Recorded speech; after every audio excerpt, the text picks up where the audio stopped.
Hello guys, I am Ankit Sharma and welcome back to our channel Commerce Shining Stars।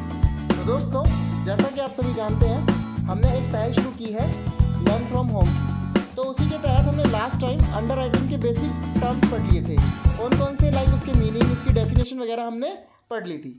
आज हम उसी के आगे की वीडियो बनाएंगे। इसमें हम टर्म्स की बात करेंगे, जो इंपॉर्टेंट टर्म्स आती है अंडर राइटिंग में। कौन सी है वो? अंडर राइटर्स, सब under writers, over writing commission, broker और इशू मैनेजर। ठीक है, ये अगर आपको नहीं दिख रहा है ये इशू मैनेजर, तो मैं यहाँ पे लिख देता हूँ, ये है इशू मैनेजर, शॉर्ट फॉर्म में लिख देता हूँ। ठीक है, तो शुरू करने से पहले मैं एक बार आपको अंडर राइटिंग की रिवीजन करा देता हूँ, क्योंकि अंडर राइटर्स हमने पिछली क्लास में पढ़ लिया था, तो मैं उसे दोबारा तो नहीं कराऊंगा, बट हाँ एक बार रिपीट कर देता हूँ। अंडर राइटर वो पर्सन होता है जो अंडर राइटिंग के बिजनेस में इंगेज होता है।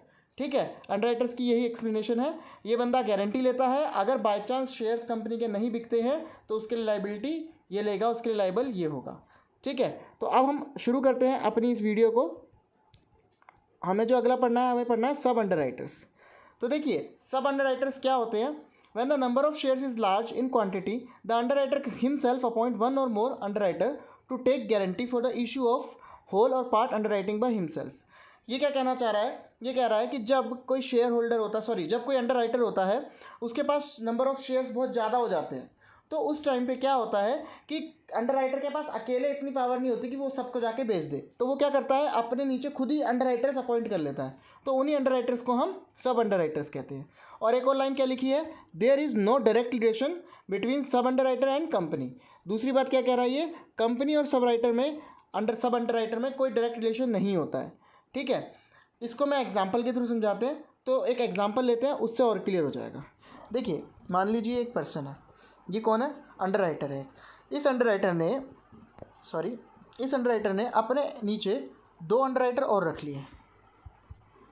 ठीक है, तो ये जो बंदे हैं ये क्या कहलाएंगे? ये कहलाएंगे सब अंडर राइटर्स। ठीक है, अब ये काम कैसे करते हैं, इसकी जरूरत क्यों पड़ती है, इसके बारे में पढ़ते हैं। When the number of shares is large in quantity, the underwriter himself appoint one और more underwriters to take guarantee for issue of whole या पार्ट अंडरराइटन बाय हिमसेल्फ। मतलब सीधी सी बात कह रहा है, मान लो कभी कभार शेयर्स ज़्यादा हो जाते हैं, ज़्यादा क्वांटिटी में हो जाते हैं, तो अंडरराइटर जो होता है वो क्या करता है, वो खुद ही अपॉइंट कर लेता है एक या दो को।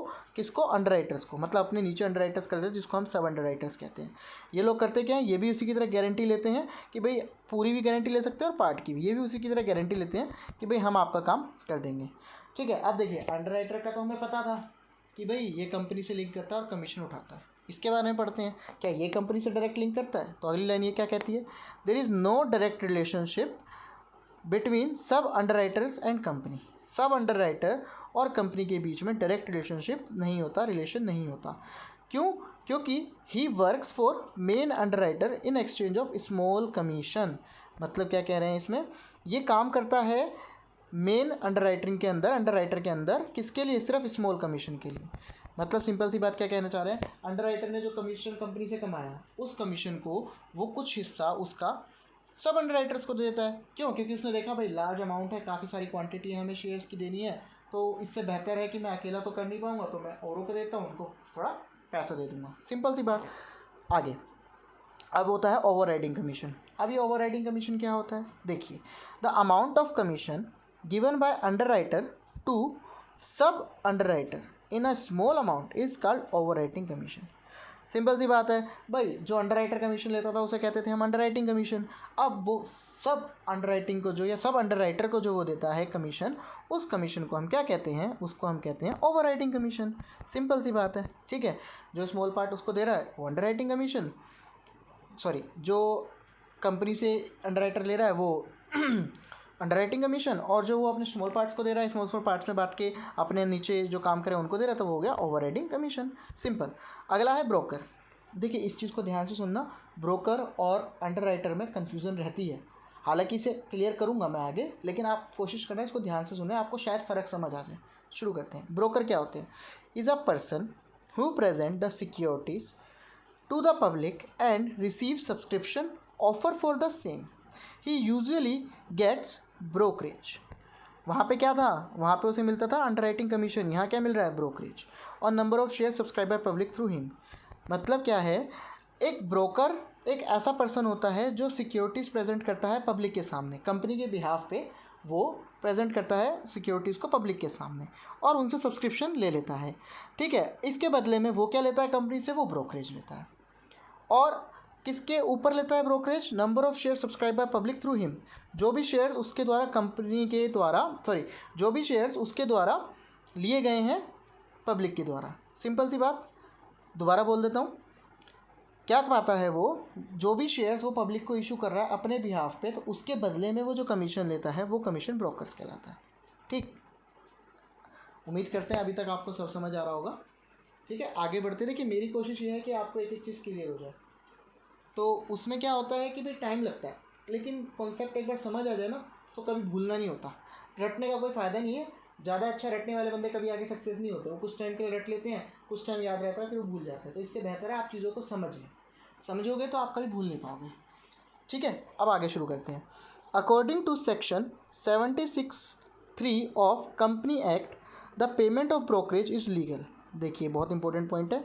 क्या कह रहा है ये पॉइंट कि सेक्शन 76(3) के अकॉर्डिंग ब्रोकरेज जो होती है वो लीगल है। मतलब कि जो ब्रोकरेज होती है वो लीगल है। कंपनी कभी कभार, इसका सिंपल सा मीनिंग मैं ऐसे ही बताया, तो कभी कभार कंपनी डायरेक्टली पब्लिक से डील नहीं कर पाती तो वो ब्रोकर्स रख लेती है, एजेंट्स रख लेती है, जो एजेंट्स कंपनी और पब्लिक के बीच में आते हैं और अपना कमीशन ले जाते हैं, जिसे हम ब्रोकरेज कहते हैं। और वही कह रहे हैं, वही चीज़ होती है लीगल। ठीक है, हो सकता है समझ आ गया हो और हो सकता है ना भी आया हो। अगर आपको नहीं आया तो आगे मैंने डिफरेंस में बता रखा है बहुत अच्छे से, उसमें देख लेना। अब आगे बढ़ते हैं। Issue manager. इशू मैनेजर क्या होता है ये भी देखिए। इशू मैनेजर है, नाम से पता चला ये भी कुछ ना कुछ इन जैसा ही होगा। पढ़ते हैं। A company can appoint one और more individual to issue the shares. They are responsible for issue rights from planning to closing formalities related to issue. देखिए ध्यान से सुनिए क्या कह रहा है ये। इशू मैनेजर कौन होते हैं? वो इंडिविजुअल्स या इंस्टीट्यूशंस होते हैं जो कंपनी इशू करती है, लेकिन इनकी रिस्पॉन्सिबिलिटी कहाँ से होती है? इनकी रिस्पॉन्सिबिलिटी शुरू हो जाती है इशू राइट फ्रॉम प्लानिंग से। मतलब अभी प्लानिंग कर रहे हैं कि कैसे शेयर्स इशू करना है, तब से लेकर closing formality to related issues. मतलब कि जब तक वो शेयर्स प्लानिंग से लेकर फाइनली इशू नहीं हो जाते, उन सब की रिस्पॉन्सिबिलिटी किसकी होती है? इशू मैनेजर की। यही कह रहा है इस पॉइंट में। अब इसका भी कुछ कमीशन होगा, उसके बारे में पढ़ते हैं। The commission will be calculated as 5% up to 5 crore and 2% above 5 crore. क्या कह रहा है ये कि जो इशू मैनेजर होता है उसका कमीशन कितना होता है? 5% होता है। 5% होता है कब? जब 5 करोड़ की बात हो या 5 करोड़ से कम की बात हो। वही अगर 5 करोड़ से ज़्यादा हो जाए ये का अमाउंट तो वो परसेंटेज 2 हो जाती है। कितनी हो जाती है? 2% हो जाता है। ठीक है, ये हो गया इशू मैनेजर। अभी तक कोई डाउट अगर है तो आप कमेंट से पूछ लीजिए। आगे लास्ट एक बार हम डिफरेंस और पढ़ लेते हैं इनका, और क्लियर हो जाएगा। Difference between underwriter and broker. देखिए अंडरराइटर और ब्रोकर क्या होते हैं, उनके डिफरेंस बता देते हैं। ये डिफरेंस समझ आती है आपको, बहुत अच्छे से क्लियर हो जाएंगे। सबसे पहला पॉइंट देखते हैं। He is liable to take particular number of shares and debenture if these are not subscribe by public. ये चीज़ हमने पहले ही पढ़ी थी कि बाय चांस अगर पब्लिक नहीं सब्सक्राइब करती है शेयर्स को तो उसके लिए लाइबल कौन होगा? अंडरराइटर होगा। पहला पॉइंट क्लियर। ब्रोकरेज पे आते हैं या ब्रोकर पे आते हैं। He is not liable, simple सी बात, ये ऐसी चीज़ों के लिए लाइबल नहीं है। If this are not subscribe by public, simple सी बात, ये लाइबल है, ये लाइबल नहीं है। बस यही कह रहे हैं इन दोनों चीज़ों में। ठीक है, नेक्स्ट पॉइंट पढ़ते हैं। He gets underwriting commission. इसको क्या मिलता है? अंडरराइटिंग कमीशन मिलता है। ठीक है, और इसको क्या मिलता है? इसको ब्रोकरेज मिलती है। ये भी पॉइंट सिंपल है। तीसरा, he gives guarantee. He does the service of placing the order. दोनों में देखिए फ़र्क क्या है। ये तो गारंटी देता है कि भाई अगर नहीं बिके तो मेरे खाते में आ जाएंगे, लेकिन ये सिर्फ सर्विस करता है ऑर्डर प्लेस की। मतलब एक तरह का बिचौलिया का काम करता है कि मैं कंपनी के थ्रू जो भी शेयर्स आए हैं मैं मार्केट में इशू कर दूंगा, अगर नहीं हुए तो वापस कंपनी को दे दूंगा। ये ब्रोकर करता है। सिंपल सा मीनिंग है, दोनों का क्लियर हो गया होगा। ऑरली बता देते हैं एक बार लास्ट। क्या है वो लाइबल होता है? कब वो लाइबल होता है? अगर पेमेंट नहीं सब्सक्राइब होती है पब्लिक द्वारा तो उसको लेने पड़ते हैं, ये लाइबल नहीं होता है। दूसरा, ये कमीशन लेता है, अंडरराइटिंग वो ब्रोकरेज लेता है। तीसरा, ये गारंटी देता है, पर ये सिर्फ और सिर्फ सर्विस करता है। कौन सी? Placing the order. सिंपल। इसी के साथ हमारे टॉपिक की कुछ चीज़ें ख़त्म हुई हैं। अभी आगे इसमें और भी चीज़ें हैं। इस वीडियो में इतना ही। अगर आपको पसंद आया तो ज़रूर लाइक करें, कमेंट करें और हमारे चैनल को सब्सक्राइब ज़रूर करें, ठीक है। और इस वीडियो में अगर कोई डाउट है तो आप हमसे ज़रूर पूछ सकते हैं कमेंट सेक्शन में। और आप हमारे टेलीग्राम चैनल को ज़रूर ज्वाइन करें। यहाँ पे भी मैंने देखिए लिंक दे रखा है, ये रहा पूरा, कॉमर्स शाइनिंग स्टार्स 098। इस पे जाके आप सर्च कर सकते हैं टेलीग्राम पे जाके और इस चैनल को फॉलो कर सकते हैं। अगर आपको नोट्स वगैरह चाहिए तो हम वहाँ नोट्स प्रोवाइड कर देंगे, ठीक है। अभी के लिए इतना ही।